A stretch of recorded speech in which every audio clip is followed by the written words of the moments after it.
Buenos días, estimados amigos. Hace algunas semanas atrás un joven me preguntó cuántos géneros hay. La pregunta me llamó la atención, porque hasta donde yo tengo entendido solamente existen dos géneros. Sin embargo, le di una respuesta que me gustaría compartir con ustedes en esta oportunidad. Para esto me gustaría ir a Génesis 1:27. Y creó Dios al hombre, a imagen de Dios lo creó, varón y hembra los creó.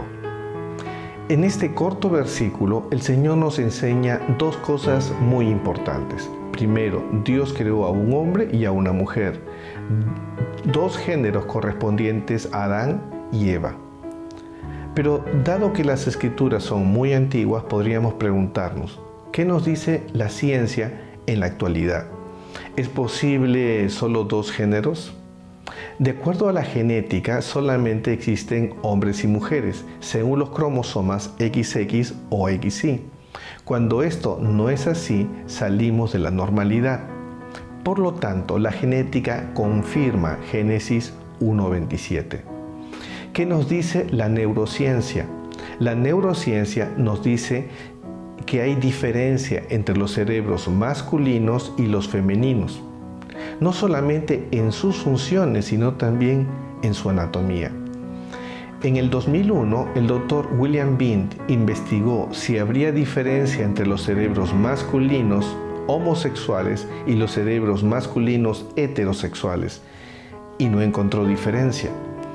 Por lo tanto, la neurociencia también confirma Génesis 1:27. ¿Qué nos dice la embriología? Según la embriología, los órganos reproductores se forman entre la quinta y la sexta semana, y estos solamente pueden ser masculinos y femeninos. Por lo tanto, la embriología también confirma Génesis 1:27. La farmacología.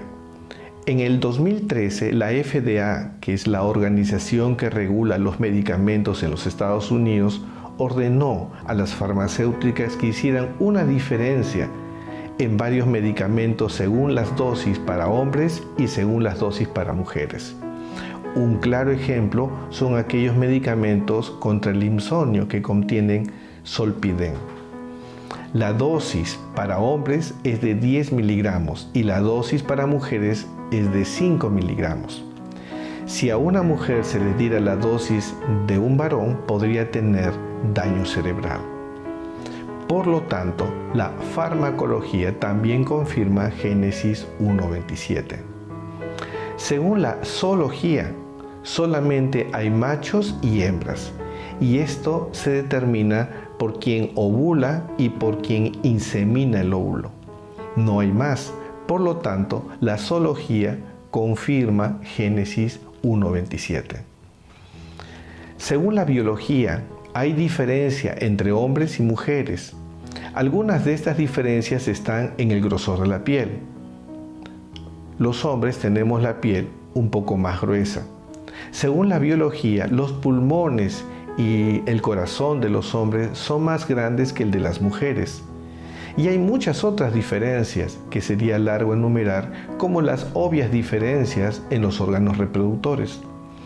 Por lo tanto, la biología también confirma Génesis 1:27. La antropología forense. Esta es la ciencia con la que podemos determinar el género de un occiso. Y esto se hace a través de la comparación ósea. Por ejemplo, la órbita ocular masculina es cuadrada, la órbita ocular femenina es más redondeada. La mandíbula masculina es recta, la mandíbula femenina es alargada. El mastoideo masculino presenta algunas crestas, el mastoideo femenino carece totalmente de ellas. También podríamos hablar de que hay una diferencia entre la pelvis masculina y la pelvis femenina. Lo que nos está diciendo la antropología forense es que claramente existen dos géneros. O para decirlo de otro modo, la antropología forense respalda Génesis 1:27. Quizás también debamos recordar que Génesis fue escrito hace miles de años y a pesar del tiempo, los conocimientos que recogemos de Génesis se mantienen vigentes aún y a pesar de la tecnología presente.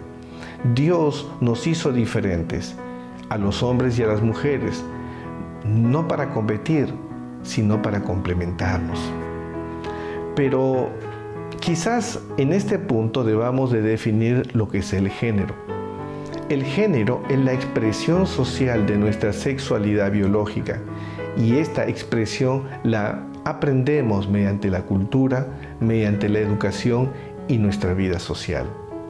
Dicho esto, y a pesar de todo lo mencionado, lo cual parece muy claro, debemos reconocer que existen muchas personas que piensan diferente. Hay quienes piensan que no solo existen dos géneros, sino una diversidad de ellos. Me encantaría hablar un poquito en relación a ellos para ser justos con el tema.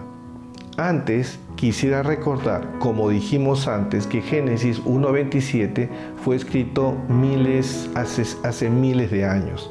A pesar de ello, el conocimiento que recogemos de este versículo se ha mantenido en el tiempo a pesar de todos los avances. Aquellas personas que promueven la idea de una diversidad de géneros tienen un tiempo relativamente corto. A pesar de esto, han tenido una serie de cambios desde su inicio hasta la actualidad. Permítame recordar la historia de este proceso. En 1924 se inicia en Occidente los movimientos en pro de los derechos homosexuales. En 1969 estos movimientos empezaron a llamarse colectivos LGBT. Las siglas significan lesbianas, gays, bisexuales y transgéneros. Pocos años después se agrega la letra I, que significa intersexual o lo que antes se llamaba hermafrodita. En 1990 se agrega la letra Q para decir queer, que son aquellos que no se identifican con ninguno de los géneros anteriores. En el 2018 se agrega el símbolo más, porque descubren que hay una diversidad de géneros mucho mayor y para no poner las siglas de cada uno de ellos simplemente agregan el símbolo más. ¿Le puede parecer a usted confuso? Bueno, a mí también. Pero como si esto no fuera suficiente confusión, en el año 2018, un hombre llamado Vitit Muntarbond, quien era un alto funcionario de la ONU, propuso 112 géneros. Quisiera mencionar algunos de ellos. Amicagénero es aquella persona que cambia de género dependiendo de qué personas están a su alrededor. Aerogénero es aquella persona que cambia de género dependiendo del medio ambiente. Demigénero es aquella persona que es parte de un género y parte de otro género. Pangénero es aquella persona que tiene todos los géneros en uno solo. Finalmente, ¿cómo es que llegaron a esta conclusión de 112 géneros? La verdad no tengo ni la más remota idea, pero no fue a través de la ciencia. El señor Vitit es abogado y puede ser un gran abogado, pero sus conclusiones en relación al género se basaron en meras especulaciones, ideologías y razonamientos un tanto excéntricos. Ahora, usted tiene ambos extremos. Por un lado, Génesis 1:27, con toda la ciencia que está detrás de esta escritura. Por el otro lado, tenemos al señor Vitit con sus 112 géneros. Nosotros podemos decidir. En lo que a mí respecta, me quedo con Génesis 1:27.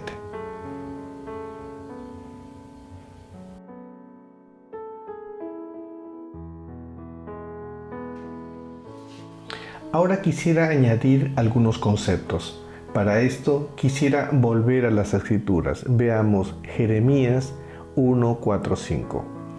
Vino pues palabra de Jehová a mí, diciendo: antes que te formases en el vientre te conocí, y antes que nacieses te santifiqué, te di por profeta a las naciones. Según estos versículos, Dios sabía que nacería Jeremías, que sería varón y que sería un profeta y no una profetisa. La pregunta es ¿cómo? Al margen de la condición divina de Dios, ahora nosotros sabemos que en el momento de la concepción comienza no solo la vida, sino también se determina el sexo e inmediatamente se inicia un proceso irreversible desde las primeras semanas. Este proceso biológico afectará nuestra vida sexual hasta el final de nuestros días en diferentes etapas, como por ejemplo durante la pubertad, durante la vida adulta, durante el embarazo, durante la menopausia y en cada momento de nuestra vida sexual. Este proceso afectará incluso nuestro cerebro y nuestra conducta social. La ciencia nos dice que somos una unidad biológica, psicológica y social. Por lo tanto, hay una perfecta unidad en nuestro sexo biológico y nuestro género. Por otro lado, la ideología de género nos dice que nuestro género es independiente de nuestro sexo biológico. Es más, la escritora Simone de Beauvoir dijo: no se nace mujer, sino que se llega a serlo.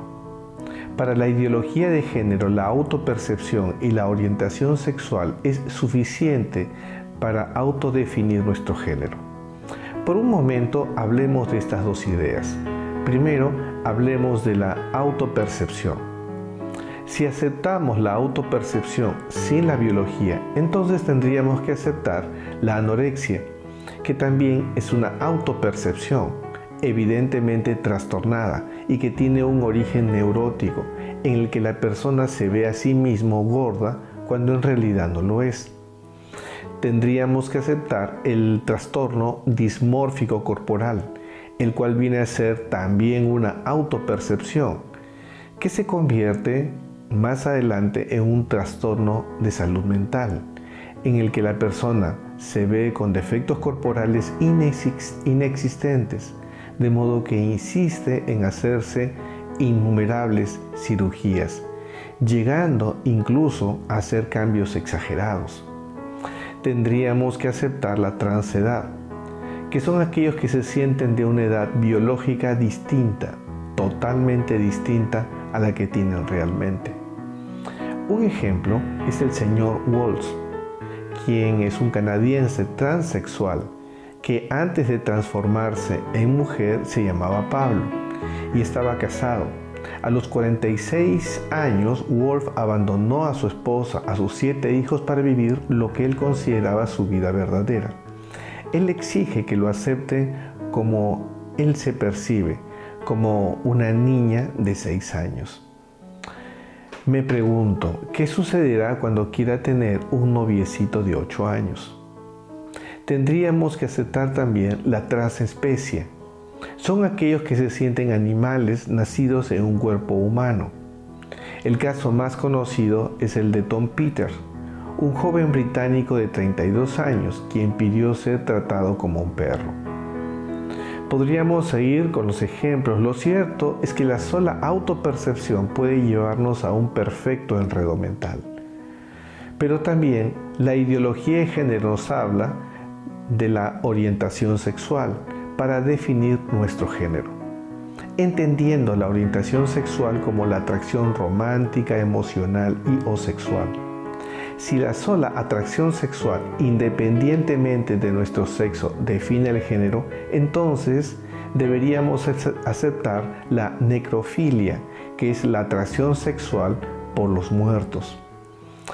La zoofilia, que es la atracción sexual por los animales. La gerontofilia, que es la atracción sexual por los ancianos.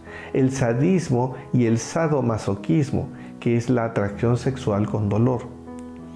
Tendríamos que aceptar la pedofilia, que es la atracción sexual por los niños. Como podemos ver, la ideología de género propone un camino con mucha confusión. Va contra lo natural y nos lleva a conclusiones erróneas, tanto en lo ideológico como en la vida práctica. Permítame dar algunos ejemplos. El primer ejemplo, en Argentina, la jubilación es a los 60 años para las mujeres y 65 años para los varones. Un hombre llamado Sergio Lazarovic decidió cambiar su género a mujer y así jubilarse 5 años antes. Así que reclamó su derecho de definirse mujer haciendo uso de su autopercepción. El segundo ejemplo que quisiera tomar es el caso de un violador llamado David Thompson, que a los 56 años fue condenado a cadena perpetua por múltiples violaciones y pedofilia. Durante el juicio declaró sentirse mujer y por ello fue llevado a una cárcel de mujeres. ¿Cuál fue la consecuencia? Violó a 4 mujeres, no bien entró a la cárcel. En las Olimpiadas tenemos a mujeres trans compitiendo con mujeres con una evidente ventaja. En México tenemos a partidos políticos cuyas listas congresales fueron rechazadas por no cumplir con la cuota de mujeres. Entonces tuvieron la idea de cambiar su género y esos mismos congresistas fueron aceptados. Todos estos absurdos y enredos mentales suceden cuando por razones ideológicas se actúa al margen de lo natural. Finalmente, aunque no hay nada de malo si alguien se autopercibe distinto de lo que es, el punto es que eso no cambia la realidad. Y esa autopercepción no debería imponerse a la sociedad. Las Escrituras nos dan un real y una natural perspectiva y nos llevan a verdades absolutas. Estimado amigo o amiga, no importa si cambia de ropa o se opera los genitales o si sus preferencias sexuales lo hacen parecer distinto a su género biológico. El día que usted muera y pasen los años y alguien decida analizar su ADN, sabrá con certeza que usted fue una mujer o un varón sin lugar a dudas.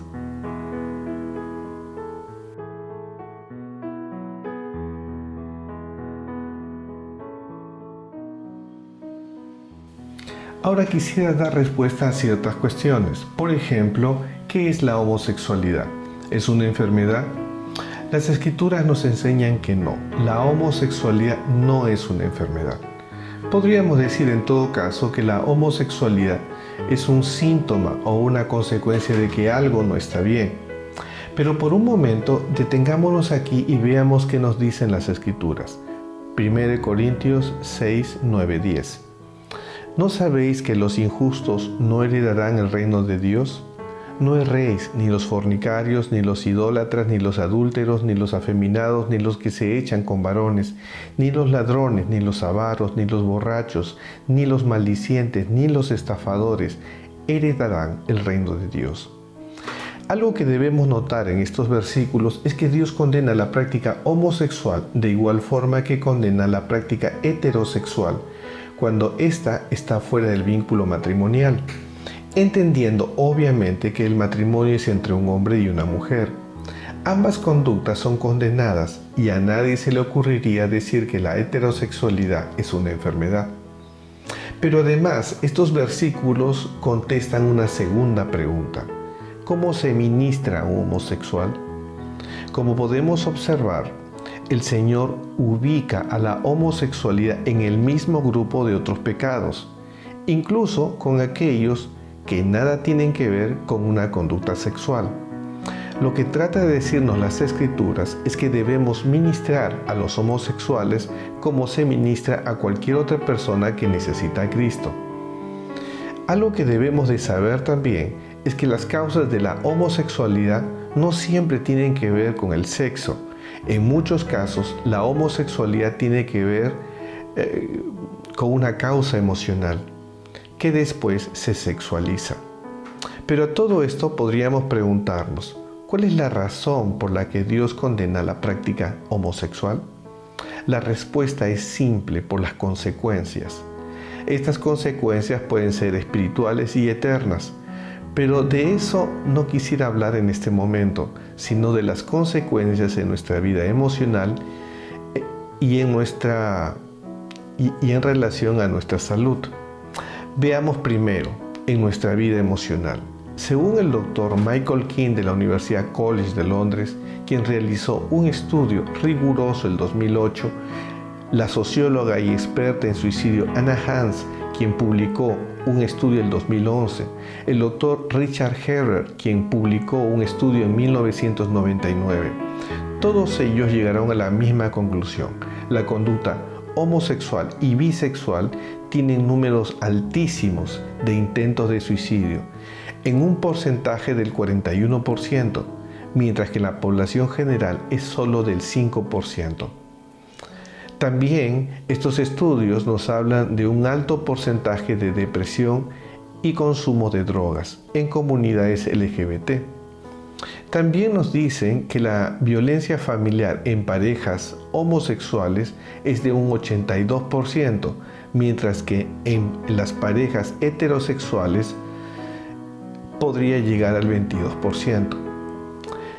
Algunas personas dicen que estos problemas psicológicos se deben a la discriminación, pero lo real es que estos estudios se han hecho en países como Estados Unidos, Dinamarca, Nueva Zelanda, Australia, países con la menor discriminación del mundo. Segundo, en nuestra salud. Según la ONU, en su informe del 2014, los homosexuales tienen 19 veces más probabilidades de adquirir VIH y las mujeres trans tienen 49 veces más probabilidad de adquirir VIH, lo cual echa por tierra la idea de que todos tenemos la misma probabilidad de adquirir VIH. Es más, en los Estados Unidos, la población homosexual es tan solo del 1.6% de la población del país. Sin embargo, el 81% de los nuevos contagios, el 2013, de VIH fueron por homosexuales o bisexuales, según informe publicado por el doctor Jeffrey Santinover de la Universidad de Harvard. Tercero, la reasignación hormonal. El doctor Pablo Muñoz, en su libro Atrapado en el cuerpo equivocado, nos dice que las consecuencias de la reasignación sexual hormonal son baja de la libido, infertilidad permanente, disfunción eréctil, derrame cerebral, riesgo de ciertos tipos de cáncer. Como podemos ver, las Escrituras tienen buenas razones para que Dios no quiera que participemos de estas prácticas, y la ciencia finalmente las confirma.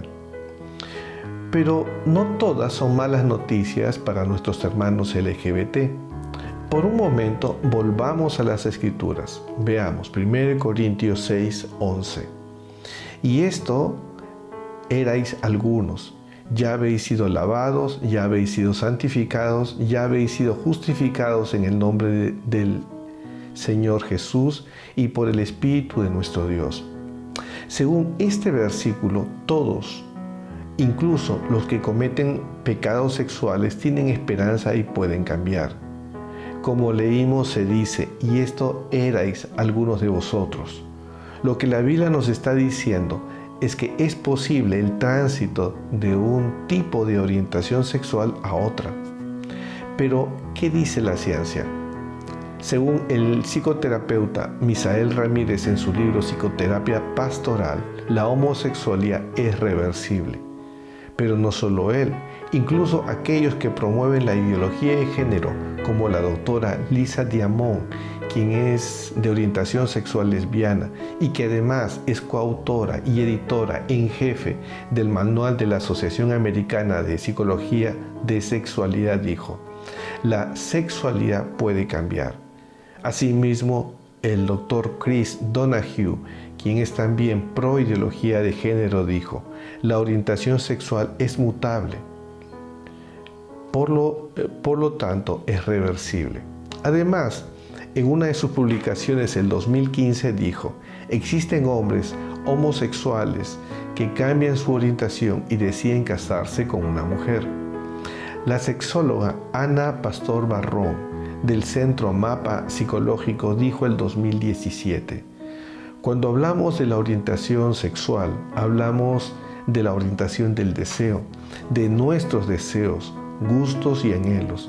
Y eso no tiene que ser algo estable a lo largo de toda la vida. Esta misma autora dijo más adelante, el deseo no es algo estático, sino que es algo vivo que puede ir cambiando y puede ser variado. Casi todos estos autores son pro ideología de género y activistas gay y reconocen que la sexualidad es fluida, entonces es posible cambiar. Finalmente, lo invito a reflexionar el tema y a tomar la decisión de venir a Cristo. Que el Señor lo bendiga.